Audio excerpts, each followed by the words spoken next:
Arsenal, fresh off being saved at the death by Kai Havertz, a goal that felt life-saving and that proved that the training ground pen is mightier than the sword. Chaos Kings Chelsea welcome Hunter mode Manchester City. Liam Rosenior, fresh off a 7-goal rout at Port Vale, straight into the cold reality of Haaland scoring again for fun. And Tottenham, sweet Tottenham, bless, 1 point above relegation, turning to Roberto De Zerbi, a man bursting with ideas, who arrived at a club that's not had many good ones recently. This is the big weekend preview. It's Rog in Augusta, Georgia, and to prepare for the weekend ahead, there's only one man fit for purpose.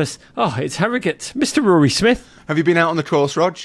I've just got off the practice green. I don't like to make any bold proclamations, but the green jacket is mine. We've got a lot of football to get to, Raw. Starting top of the table. Is it a rabbit or a duck? All or nothing, Mikel Arteta would say both, kids. And when Kai Havertz, in the 91st minute, saved the day, in, honestly, a traditional conservative away day, a draw would have been fine for most teams, not for this Arsenal, with all that noise around them. Mikel Arteta declared his players would rediscover their identity after back-to-back defeats against Manchester City and the Carabao and Championship aspirant Southampton did them in the FA Cup. Raw, for much of that game midweek, the identity seemed to be grinding, frustrated, impotent. I think the XG was 0.17 before the 91st minute, and then Kai Havertz stepped up. First touch, divine. Second touch, lethal.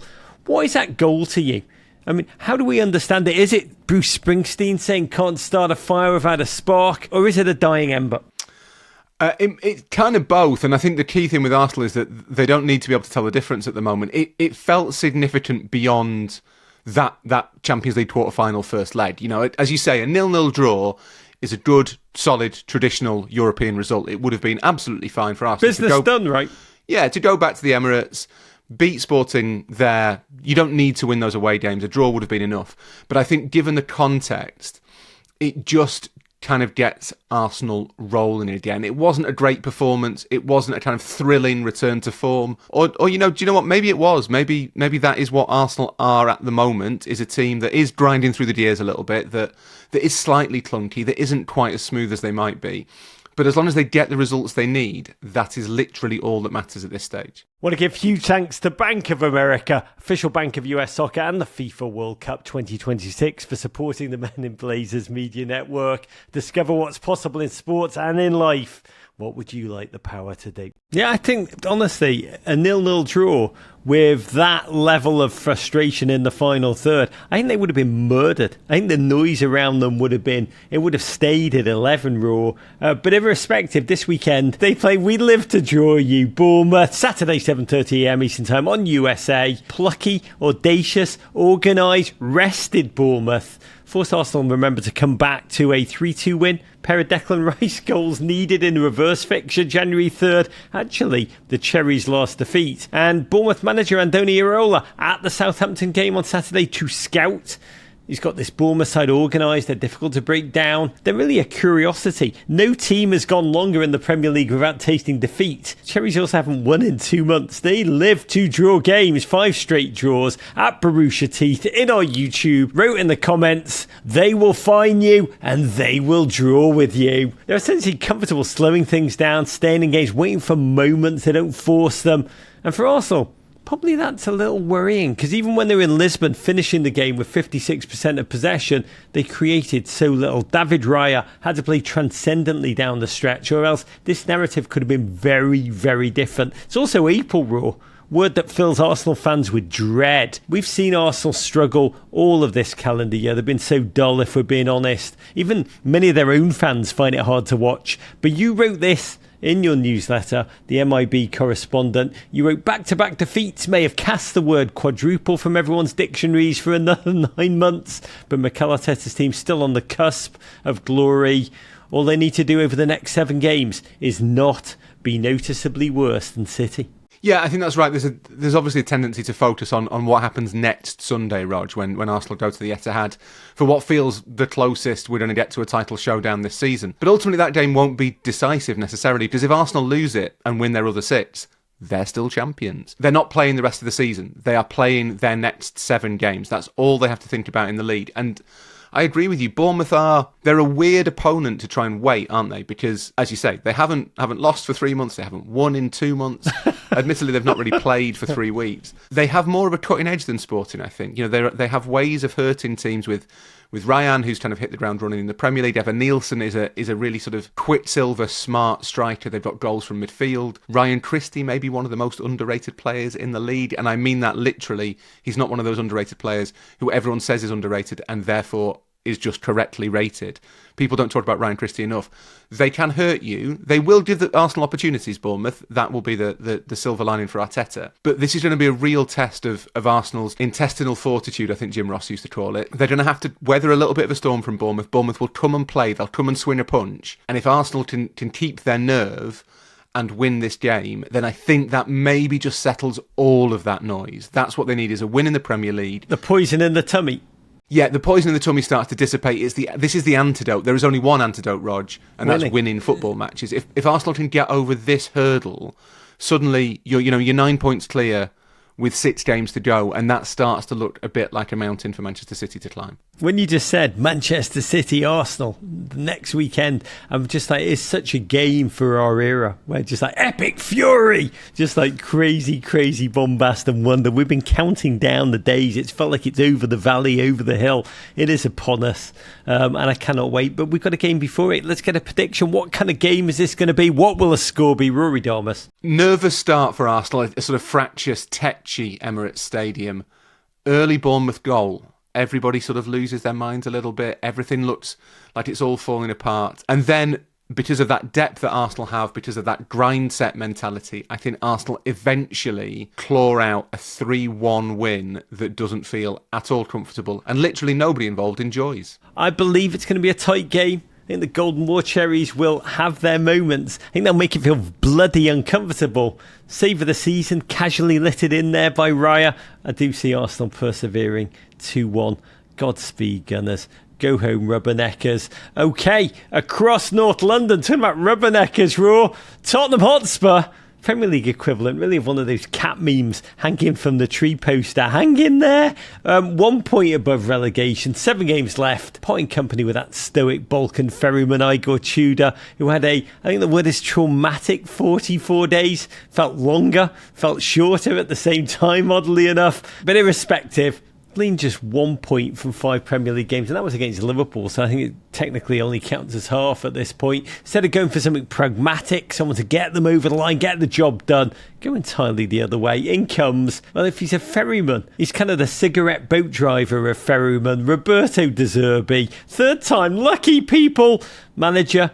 We know him as a man driven by ideas, quasi-fundamentalist complexity, needs time, needs buy-in from players. That's how we believe about it on the surface, Rob. But time is the one thing Spurs don't have right now. Handed him a 5-year deal too, no relegation clause. Raw, what should Spurs fans expect of the new manager bounce? Which direction will it come in? Will De Zerbi be a man of his principles? Will he be pragmatic? Yeah, De Zerbi might be a ferryman in like a pirate ship. I think that's kind of that's the vibe he's going for. He definitely drives one of those boats that the drug smugglers drive in movies, you know what I mean? You don't want to ask too many questions.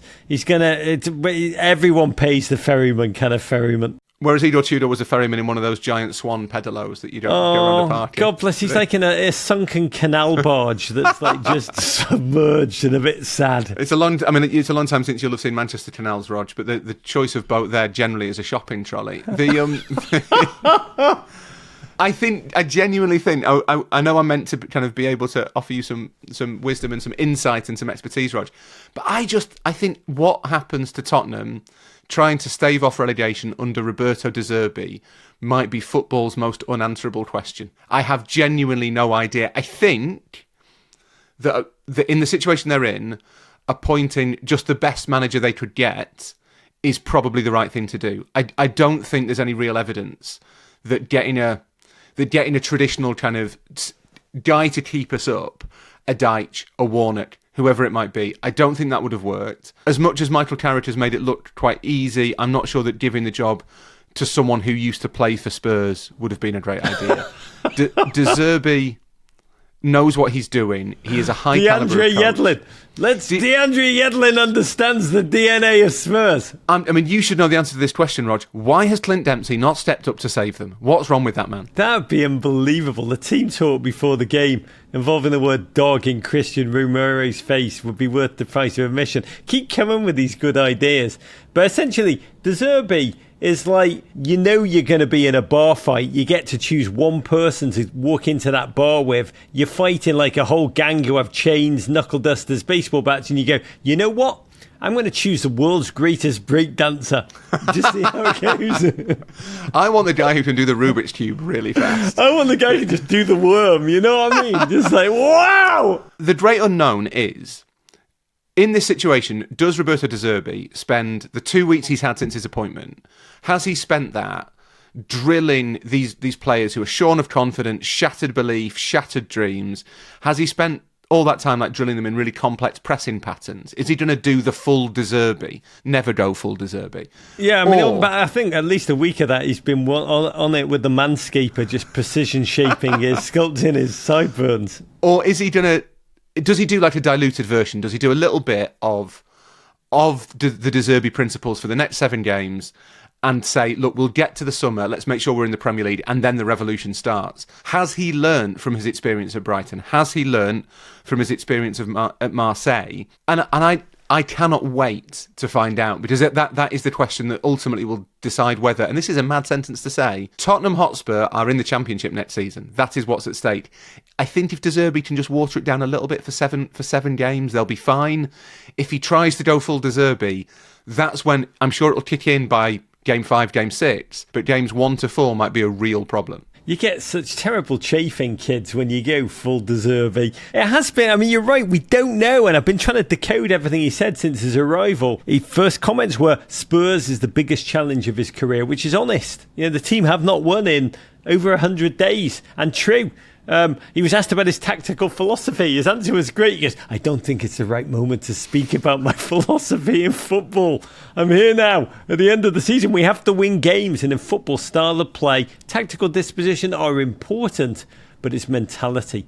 I mean, he's hedging. He's probably edging too, kids. But Raw, this is a club that for months has looked like it's got no real identity, and now they're betting on, importing one almost instantly. This is a donor organ that could either take or could be rejected by the host body. We have to wait till Sunday, 9 a.m. Eastern Time on USA when they go up to Sunderland, 11th place Sunderland, Stadium alight. We've seen early glimpses of De Zerbi on the training ground. He's talking about fundamentals, installing something quickly. Spurs fans starting to feel a little bit of optimism. Kids listening, get a tattoo of this word. I'm going to tell you, hope.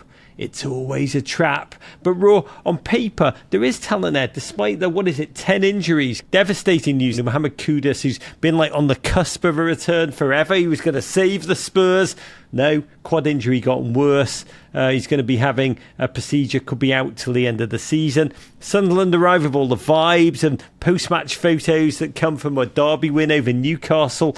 Is his name now St. Brian Brobby at this point, delivering the forever memory goal? They're organised, they stay in games, they're never out of matches. But something Spurs have lacked all season is what they have, clarity. We had Regis Lebris on our show a few months ago talking about how he built this collective identity. The link is in the show notes. I think he's truly a fascinating man. But when you look at this Spurs side, trying to install something new, trying to walk into that bar, ready for the fight, how do they manage this game? And at this point, would a draw actually be a win? Yeah, the worry, I think, is that we can talk about managers and styles of play and identities and all that stuff. Ultimately, Sunderland do kind of have the weapons to hurt Spurs. They can be very direct. They are good at set pieces. They're really solid.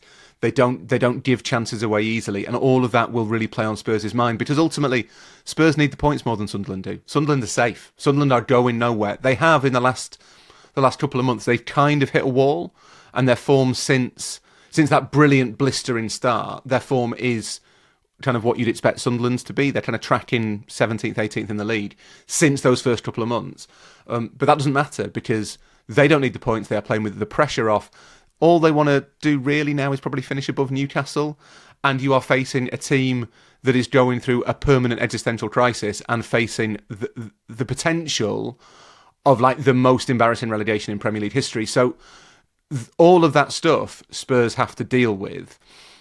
And in those circumstances, I think a point would be pretty good. It's a tough away game. It gets De Zerbi off the board. It means that they've come through one challenge. You're building a bit of momentum. I have a suspicion that De Zerbi will get a little bit more. I think that there might be a fairly immediate impact to having a coach who is not Thomas Frank or Igor Tudor. God, I got a feel for Spurs fans. I've been there. Everton, take it from me. Not losing is winning. I do think there's a version of this where the clarity De Zerbi brings gives him a lift. I actually think they will. He brings a sense of fear and accountability. Something Spurs need so bad from the squad right now, a sense of responsibility collectively. It's going to be much more open, though, than is probably humanly bearable for the Tottenham fans that I know. But I do believe De Zerbi will deliver 3-2, a win.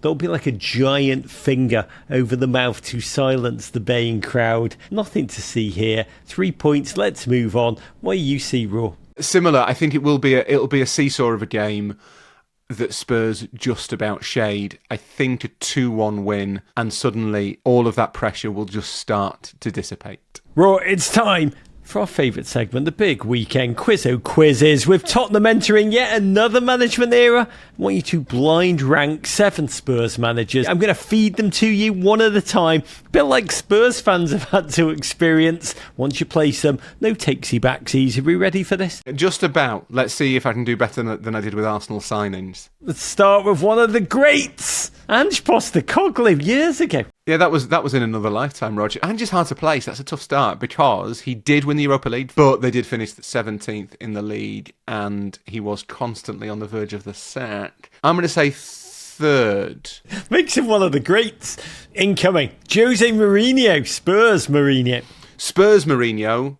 Okay, yeah, I mean, the name fools you, but Spurs Mourinho basically didn't achieve anything and was a colossal waste of money, so I'm going to say 5th.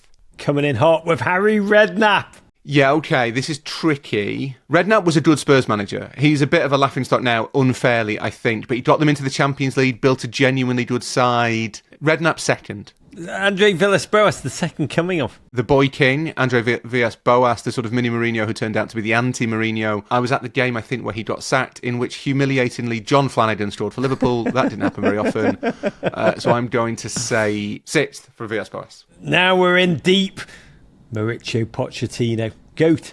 It's the original sin for Tottenham, for modern Tottenham, is sacking Pochettino after 6 bad months after he completely transformed the club. So I'm going to put Pochettino very easily in at number 1, Rog. Going in hot, Antonio Conte. Conte, some brilliant press conferences. You've got to remember, they've got to factor in the press conferences, Rog. Antonio Conte would reliably unload on his employers at the slightest opportunity. So I'm going to say 4th. And to close, I'm going to fling in 1961 double winner. Yes, that happened, Spurs fans. The iconic Bill Nicholson. Yeah, but anything that happened before 1992 is completely irrelevant. So Bill Nicholson, definitely the greatest manager in Spurs' history, 7th. Yeah, he wouldn't know how to manage now in modern football. Just wouldn't work. That feels very much like a cynical trap that you've set for me, Rog. Which I don't appreciate. And you, and Antonio Conte would say, with radical honesty, you are right. But we're really saving that first spot for Roberto De Zerbi, right, Ro? De Zerbi will fall somewhere on the Pochettino to Nicholson axis that we have established today, Rog. Yes, he will fall somewhere between those two things. My instinct is that he's likely to be closer to Postecoglou than he is to Villas-Boas. With good grace, I did spare you Thomas Frank and Igor Tudor. We'll turn our attention to Stamford Bridge. Chelsea, fresh off a 7-goal joyride against League One cellar dwellers Port Vale. Liam Rosenior running up the score like some kind of English Steve Spurrier. It will not be easy because this week Chelsea welcome Manchester City. Sunday 11:30am Eastern Time on USA. City, that bare-bottom spanking of Liverpool in the FA Cup, their 18th win in a row at home in that competition, breaking a 145-year-old record set by you-know-who. You're shouting at this podcast radio. Clapham Rovers! Where are they now? Yeah, Chelsea had the sugar high of smashing in the Port Vale, but this is now back to the heavyweight clash. The last time Chelsea beat Manchester City, do you know when that was, Ro? Do you know what? I don't off the top of my head. No, when was it? 2021 Champions League final. You're saying, oh my God, that was so long ago. Everyone knew them as Christian Pulisic's Chelsea, right? The Chelsea of Kai Havertz. That dates it. Oh my God, the self-loathing. If that And an identity crisis in the modern period is not enough to worry a Chelsea fan in this game. We got Haaland snapping out of his cryogenic chamber, back to scoring mighty hat-trick hero goals. 33 goals all comps this season. Oh, his latest iOS has finally been installed. And when he's thunderous, Manchester City feels so much more imperious. Raw, you look at these two sides, one still asking questions of themselves, the other answering them at the right time, possibly. Carabao in the pocket, FA Cup semi-final loading, embers of a title chase, still cherry red and threatening to crackle back to life. Raw, is it possible to make the case for Chelsea here? It kind of is, yeah. When I was at the Etihad for the game against Liverpool last weekend, and one thing that did strike me is that City looked like a team that's just much further ahead in their transition than Liverpool are. And then this week they're playing a team that exists in a permanent state of transition. But then it shouldn't be ignored that Chelsea do have some high quality players. They do have match winners. They do have, even without Enzo Fernandez, who's still serving that sort of self-inflicted suspension, they do still have the ability to cause elite teams problems. And we shouldn't really forget that City, as much as they were fantastic against Liverpool, against quite a pliant Liverpool, they haven't looked like that all season. They're not entirely reliable themselves. So it is possible that if Chelsea have had their bad run spiked by that win against Port Vale, they are at home, they are chasing Champions League, they do need the points. It's possible that Chelsea can do Arsenal a favour. I'm not massively hopeful for it.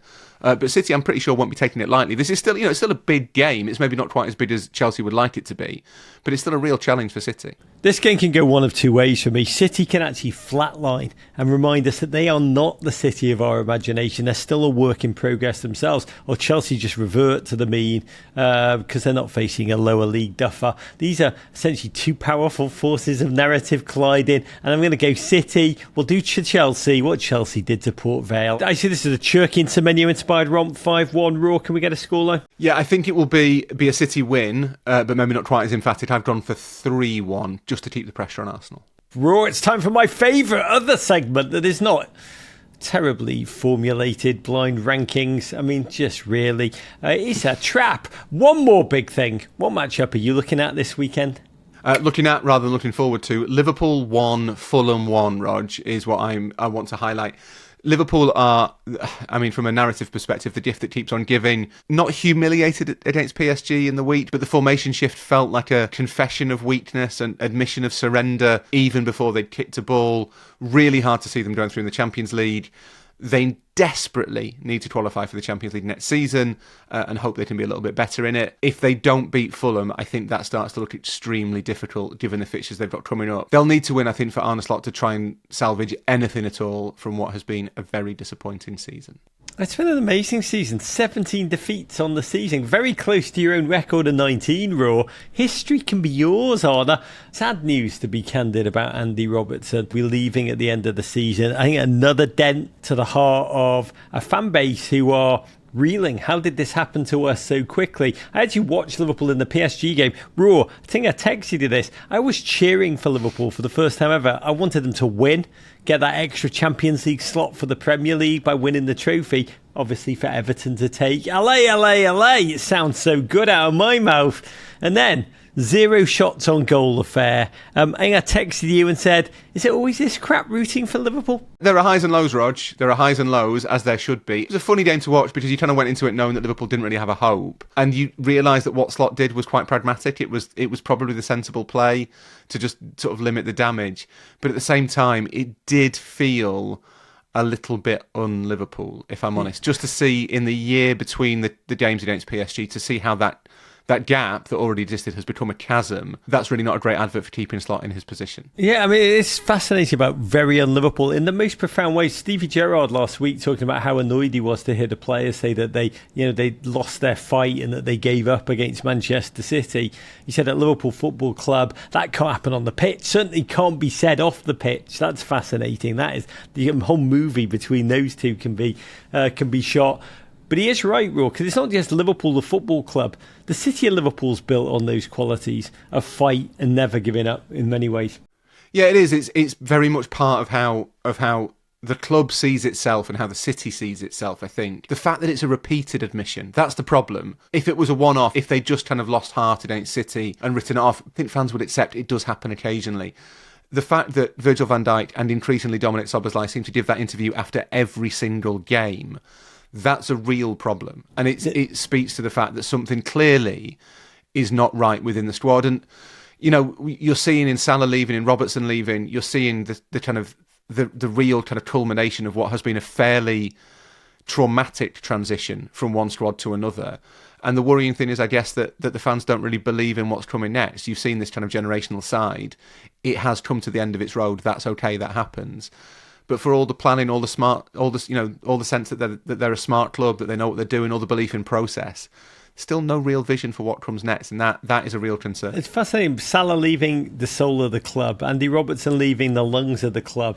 I mean, it leaves Virgil almost as the heart. It is a wild time to be alive. I'd made my stupid joke about, is it always this crap cheering for Liverpool, to another of my friends. She wrote back and she said, it's like your first Star Wars experience being Jar Jar Binks. She said, it's hard to convince you that no, it used to be really good, actually. But my one big thing, Brentford host sweet Everton this weekend. Saturday, 10 a.m. Eastern Time on Peacock. Everton's season of dreams. That have them breathing on the necks of the big clubs now, like 7th place Brentford, who are just above us. I would say the international break, that whole gap has given us probably far too much time to swoon in that post-coital cigarette of beating Chelsea 3-0. 3 wins in our last 4 means we've dreamed, we've danced, we've freshened our passports, and we'll no doubt instantly crap the bed at the first opportunity to shatter our hearts. It's what we do, Raw. We fear the bees. They smashed us 4-2 in the reverse fixture out the big dick.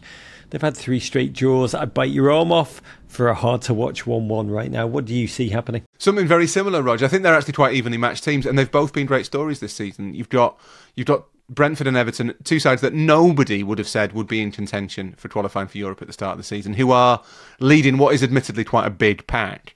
But for both of them, this is a real opportunity to get into a competition, whether it's Europa League or Conference League, that they will have a genuine chance of winning. That's really important, and I think that has maybe gone unsaid a little bit about the battle for 6th, 7th, 8th, whatever it ends up being, that it gets you a shot at a trophy that you will probably be among the favourites for. Want to give huge thanks to Bank of America, official bank of US soccer, and the FIFA World Cup 2026 for supporting the Men in Blazers media network. Discover what's possible in sports and in life. What would you like the power to do? That is it for today. Spoiler alert, here's all our score predictions for the weekend ahead. Tell us in the comments your own thoughts and what you think, the wins, the losses, and the delicious draws, and how they'll pan out. We will be back Monday for the pod. Till then, we've got quite a lineup this weekend. First, Jeremy Frimpong, who reveals himself to be a chicken and chips fanatic, joins us in the latest episode of The Craft. Incredible human being. Sat down with him in Liverpool, in a boozer, to talk all things family, faith, football, and his deep love of anime. That's out on our YouTube now. Then ahead of the Masters tournament this weekend, catch the great Tommy Fleetwood, a proper blue, on our show, airing this Saturday on Peacock. A man with an effortless swing, hair of a Renaissance painting, and the soul of a proper football fan, proper Everton. Join me to discuss the mental grit required for Augusta and our shared beautiful suffering on our football journeys. Links to both of those in our show notes. Raw, huge love to you. Thank you, mate. Enjoy the golf. It is an incredible blessing to be here, more than I can ever say. Let's not take a second of watching the football together for granted.